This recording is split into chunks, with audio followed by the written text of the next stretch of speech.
In this video, I am going to help you get started with your assignment. So I'm not going to be working on the images that are going to be used for the assignment. However, I'm going to show you some of the skills and the tools that you might need to do certain parts of the assignment.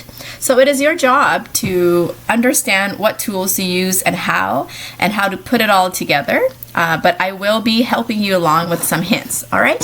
So let's get started. So I'm going to get started by using maybe a different image, perhaps this one, okay?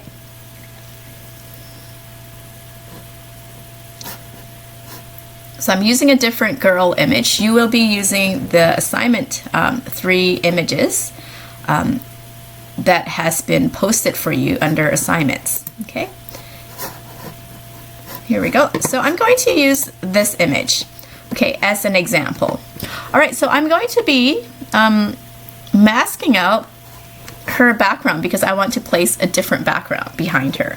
So again, to mask, first I have to double click on the layer so that it is no longer locked. Okay, then I'm going to mask it by going here to the masking tool, okay, down here in layers, okay, and make sure that by default it should be on the mask, not on the image, so just make sure of that.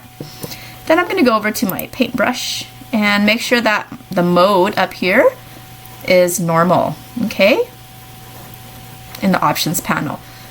Make sure that the mode is normal. If you have something other than normal, then it's going to work very in an unexpected way. It won't work the way that you want it to. Make sure that the opacity up here is also at 100%, flow 100%, okay? If any of those values are different, you might have trouble with masking. Next, you can see that my brush size is very big, so I'm just gonna hop over here and make it smaller by changing my brush size down that way.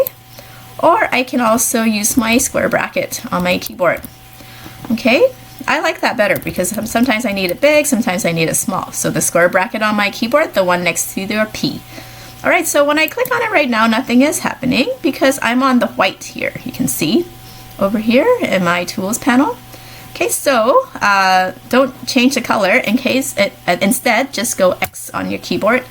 And there we go, X, and then now I can click and take away the background. There you go.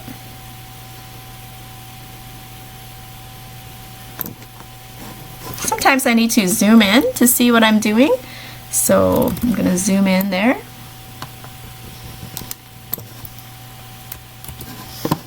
Right. Take that away. You can see around here, around the hair is going to get a little bit tricky. Might take a little bit more time and finesse to work on that. Okay, so what I can do is I can change my brush. Okay, let's try that brush. There we go. You can try different brushes that might work better for hair. Okay, so new brush group, you can look for different brushes in there. So if you go over to here, there we go, you should be able to see your brush settings and you can play around. That's what I've been doing. When I had you on pause, you can play around with the different brushes and, you know, try and get the effect that you want. All right, so don't forget to play around with that. Right, so if you do accidentally kind of take her ear off or something like that, don't forget you can go X and you can add back. So X on your keyboard and then you can add things back again. Okay, so this is how you would mask the background of her.